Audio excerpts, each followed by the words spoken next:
Hello বন্ধুরা, মুম্বাই ইন্ডিয়ান্সের দারুণ জয়ের পর আইপিএল 2025-এর পয়েন্টস টেবিলে বড়সড় পরিবর্তন হয়েছে। মুম্বাইয়ের জন্য এসেছে সুখবর, তবে কলকাতার নাইট রাইডার্সের জন্য পরিস্থিতি আরও খারাপ হয়ে গেছে। তবে চলুন দেখে নেওয়া যাক 12তম ম্যাচের পর পয়েন্টস টেবিলে কী পরিবর্তন এসেছে এবং কোন দল কী সুবিধা পেয়েছে। তবে আপনার প্রিয় আইপিএল দল কোনটা অবশ্যই কমেন্টে জানান। আইপিএল 2025-এর 12তম ম্যাচে মুখোমুখি হয়েছিল মুম্বাই ইন্ডিয়ান্স ও কলকাতা নাইট রাইডার্স। ম্যাচটি অনুষ্ঠিত হয়েছিল ওয়াংখেড়ে স্টেডিয়ামে। কলকাতার ব্যাটিং ছিল একেবারেই হতাশজনক, মাত্র 116 রানে অল আউট হয়ে যায় তারা। মুম্বাই ইন্ডিয়ান্সের বোলাররা অসাধারণ পারফরমেন্স দেখিয়ে কেকেআরকে পুরোপুরি চাপে ফেলে দেয়।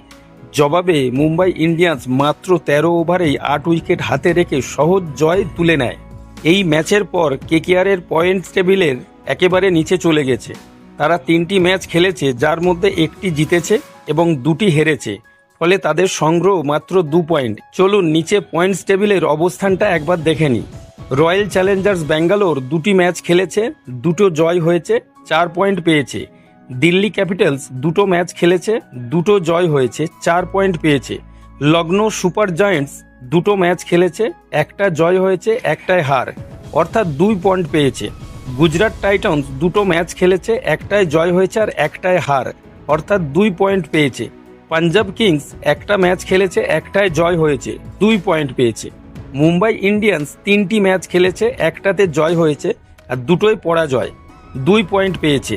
চেন্নাই সুপার কিংস 3টি ম্যাচ খেলেছে, 1টায় জয় আর 2টোই হার, অর্থাৎ 2 পয়েন্ট।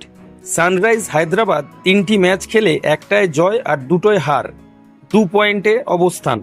রাজস্থান রয়্যালস 3টি ম্যাচ খেলে 1টায় জয় আর 2টোই হার, অর্থাৎ 2 পয়েন্ট। কলকাতা নাইট রাইডার্স 3টি ম্যাচ খেলে 1টিতে জয় আর 2টিতে হার, অর্থাৎ 2 পয়েন্ট। মুম্বাই ইন্ডিয়ান্স এই জয়ের মাধ্যমে টেবিলে ভালো অবস্থানে ফিরে এসেছে, কিন্তু কেকেআরের জন্য সময় ভালো যাচ্ছে না। তারা কি এখন ঘুরে দাঁড়াতে পারবে? আপনার মতে আইপিএল 2025-এর কোন দল সবচেয়ে বেশি শক্তিশালী কমেন্টে জানান।